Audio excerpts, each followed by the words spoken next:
The grand ballroom of the Langford Foundation's annual gala shimmered under a constellation of crystal chandeliers, each one refracting golden light across marble floors polished to a mirror sheen. The air carried the mingled scents of expensive perfume, fresh orchids, and the faint metallic tang of wealth being spent freely.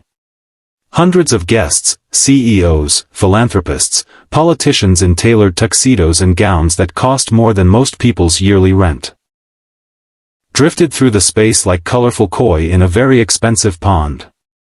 Laughter rose in elegant waves, champagne bubbled in thin flutes, and string quartets played Vivaldi so softly it felt like background memory rather than music. At the farthest edge of this glittering world, almost pressed against the emergency exit doors, stood Alex Harper. He looked like a smudge on a masterpiece painting. The suit he wore had once belonged to his brother-in-law, a man who now lived 3 states away and had mailed it with a note that read, "Figured you might need it someday. Don't let it gather dust." The jacket pulled uncomfortably across Alex's broad shoulders. The sleeves were a quarter-inch too short, revealing wrists that still bore the faint scars of forklift mishaps and late-night loading docks. His tie, black, slightly wrinkled, was knotted with the grim determination of someone who hadn't tied one since his wedding 11 years earlier. Dark crescents hung beneath his hazel eyes, etched there by 3 years of grief, hospital corridors, and double shifts that blurred into triple. His hands, calloused and perpetually stained with traces of motor oil despite scrubbing, stayed shoved deep in his pockets. He checked his phone again, 9:47 p.m. A text from Mrs. Delgado, the 72-year-old neighbor who babysat because she said, "Kids keep an old woman young," glowed on the cracked screen. "Mia's temp is 100.2. She's asking for you.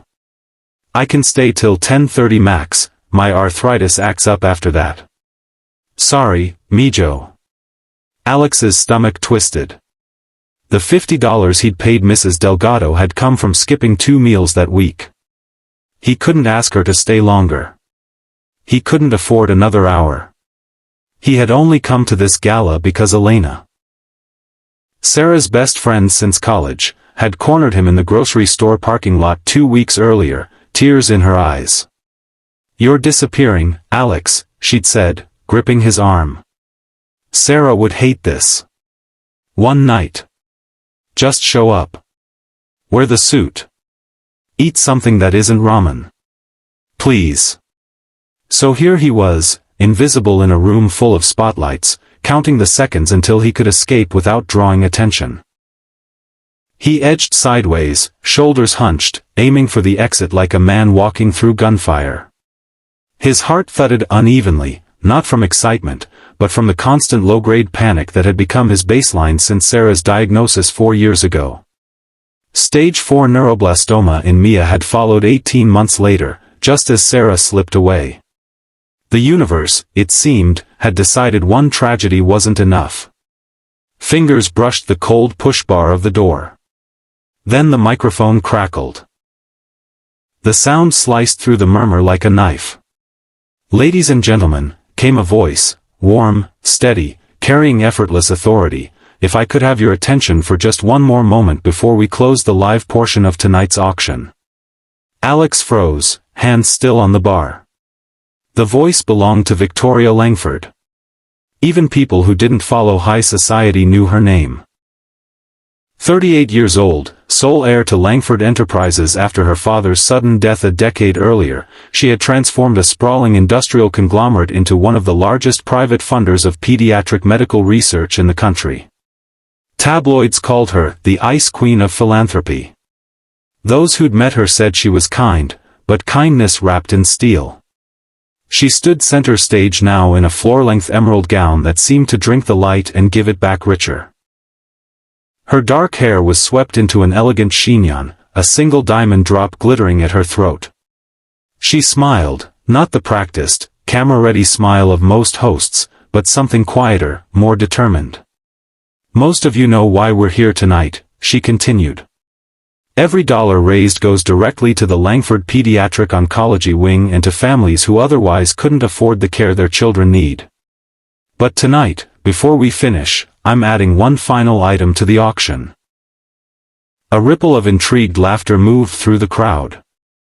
People leaned forward. Phones lifted. Victoria's gaze swept the room slowly, deliberately, until it landed, unmistakably, on Alex. "The gentleman standing at the back," she said, raising one hand to point with perfect grace, the one in the black suit trying very hard to become invisible. Alex Harper. Every head turned. Alex felt the blood leave his face so fast the room tilted. Cameras flashed like lightning strikes. Whispers erupted into a low roar. Victoria didn't flinch. "Tonight," she said clearly, "I'm bidding for him." The room detonated. Gasps. Laughter. A few outraged murmurs. Someone near the front actually dropped a champagne flute. It shattered musically against the marble. Alex couldn't breathe. His mind blanked. This wasn't happening. This was some cruel prank, some reality TV stunt, some $100,000, Victoria announced, calm as if she were ordering coffee. For one evening of Alex Harper's company. Not as entertainment. Not as charity in the traditional sense. But as acknowledgement. Because this man deserves to be seen.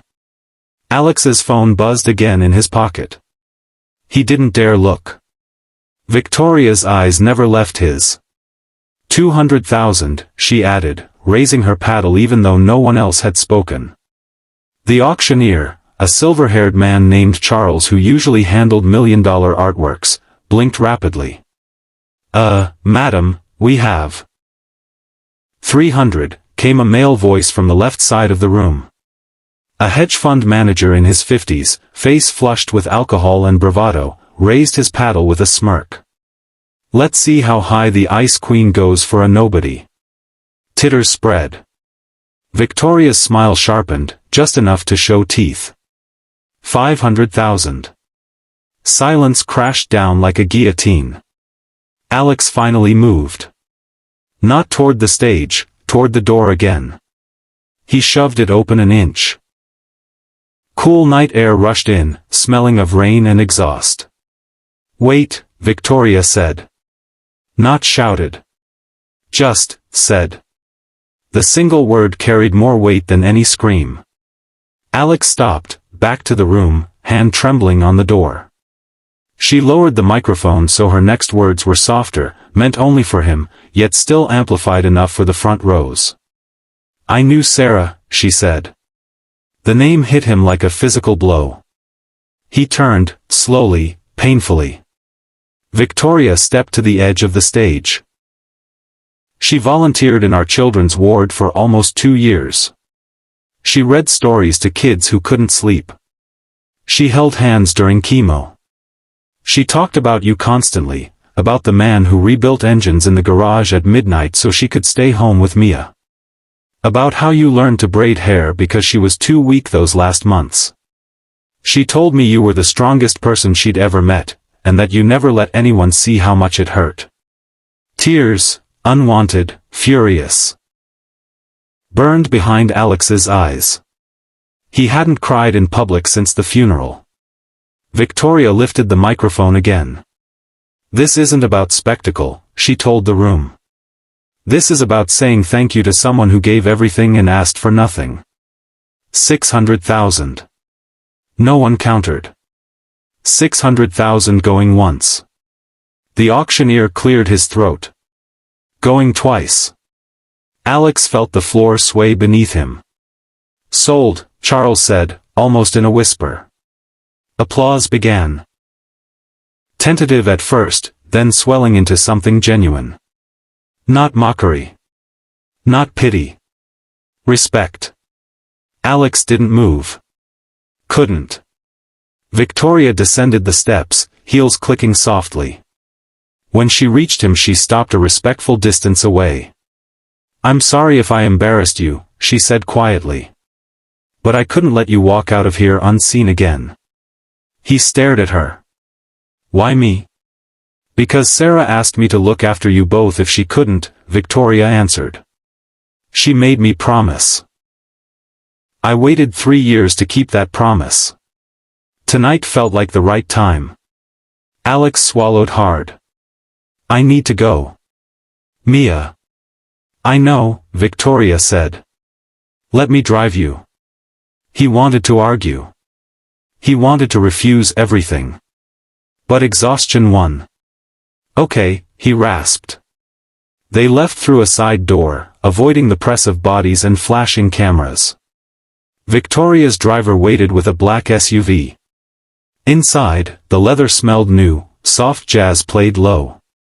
The rain had started, fat drops tapping the tinted windows. Alex stared at his hands. I don't understand any of this. You don't have to tonight, she replied. Just know the money is real. It's already in escrow for Mia's care. Full coverage through our foundation, no co-pays, no lifetime caps. And there's more if you'll let me explain later. He looked at her then, really looked. She wasn't what the papers said. Not cold. Not untouchable. Just, tired, in the way people who carry too much are tired. They reached his building. 3rd floor, walk up, hallway light flickering. Mrs. Delgado met them at the door, eyes wide when she saw Victoria. She's sleeping now, the older woman whispered. Fever broke about 20 minutes ago. Alex exhaled shakily. Thank you, Rosa. Victoria waited in the doorway while he went to Mia's room. The little girl lay curled on her side, stuffed rabbit crushed against her chest, dark curls damp across her forehead. Alex knelt, brushed hair from her face, kissed her temple. She murmured something about ice cream in her sleep. When he returned, Victoria was studying the small living room, the patched couch, the shelf of library books, the single-framed photo of the 3 of them at the beach the summer before Sarah got sick. She looks like you, Victoria said softly, nodding toward the picture. No, Alex replied. She looks like Sarah. Always has. Victoria smiled faintly. Then she's beautiful. He walked her back to the door. The hallway smelled of cooking onions and mildew. I don't know what to say, he admitted. You don't have to say anything. She placed a simple white card on the side table. When you're ready. No pressure. No deadline. She left. Alex locked the door, leaned against it, and slid to the floor. He stayed there until the hallway light finally gave out. The next morning Mia woke up hungry, actually hungry, not the listless request for crackers she'd had for months. Alex made pancakes from a mix that was 2 years expired but still good enough. She ate 3. He stared at the card on the table all day. 2 weeks later he still hadn't called. Pride was a stubborn thing. So was fear. But the hospital called with good news, scans showed no new growth. The new protocol, covered now, was working. Mia's counts were climbing. Alex cried in the shower that night so Mia wouldn't hear. Another month passed. He took a part-time job at an auto repair shop. Days only, so he could be home for Mia after school. The pay was better than the warehouse. He bought new shoes for her. Real ones, not second-hand. One evening in early spring, Mia sat at the kitchen table coloring a picture of a castle. Daddy? Yeah, bug? Do you have friends? The question pierced him. I had your mom, he said carefully. And Elena. And Mrs. Delgado. But friends who come over? Who laugh with you? He swallowed. Not lately. Mia pushed the paper toward him. It was a drawing of 3 stick figures holding hands. One had a crown. Maybe you should call the lady who gave us the money. She seemed nice on TV. Alex blinked. You saw that? Elena showed me. She said the lady likes you. He stared at the drawing. The crowned figure had a green dress. That night he dialed. Victoria answered immediately. Alex. His voice cracked on the first word. Hi. A pause, soft, relieved. Hi. They talked for 20 minutes. About Mia's latest scan. About how he'd fixed a transmission that day and felt useful for the first time in years. About how she'd spent the afternoon in the pediatric ward reading to kids, the way Sarah used to. I meant what I said, Victoria told him. No pressure. But if you and Mia ever want dinner, my place isn't as big as people think. It's just home. He hesitated. Mia wants to meet you. A smile entered her voice. Then bring her. The first dinner was awkward and perfect. Victoria's townhouse sat on a quiet street lined with old oaks. No gates, no staff. Just bookshelves, soft lamps, and the smell of garlic and rosemary from the kitchen. Mia walked in holding Alex's hand, eyes wide. It's like a library, she whispered. Victoria knelt to her level. It is. Want to see the one room that's all yours tonight? She led Mia to a small guest room with a shelf of new books, a telescope by the window, and a stuffed rabbit that matched the one at home. Mia gasped. You knew? I guessed, Victoria said. Moms notice those things. Dinner was pasta, salad, laughter. Mia told Victoria about school, about the girl who teased her headscarf, she was still bald from treatment, about how her dad sang off-key lullabies every night. Victoria listened like every word mattered. After Mia fell asleep on the couch with a blanket tucked around her, Alex and Victoria sat on the small balcony overlooking the city lights. I never wanted anyone to fix me, he said quietly. I'm not trying to fix you, she answered. I'm trying to stand next to you while you fix yourself. He looked at her then, really looked. Saw the faint lines around her eyes from too many late nights running a company and a foundation. Saw the way her hands twisted together when she talked about her own loneliness. I'm scared, he admitted. Me too, she whispered. He reached across the space between them. Her fingers met his halfway. They didn't kiss that night. They didn't need to. Healing doesn't always arrive in fireworks. Sometimes it arrives in quiet conversations, shared silences, small acts of courage. Over the next year, the visits became routine. Friday dinners. Saturday park trips. Mia started calling Victoria, Tori. Alex started sleeping through the night. One evening, almost 18 months after the gala, they sat on the same balcony. Mia was inside practicing piano, terribly, enthusiastically. Victoria turned to him. I've been offered a chance to expand the foundation overseas. It would mean travel. A lot of it. Alex felt his chest tighten. And you're telling me because I don't want to go alone. She took a breath. I want you and Mia with me. Not as charity. As family. If that's something you want too. He stared at the city for a long time. Then he stood, walked inside, and came back with Mia's drawing, the one from that first night. The 3 stick figures. He placed it in Victoria's hands. Looks like we already are, he said. She cried then, quiet, grateful tears. He pulled her close. And somewhere in the city below, under the same stars that had once watched a man try to disappear, a new story began. Not a fairy tale. A real one. Messy. Hard one. Beautiful.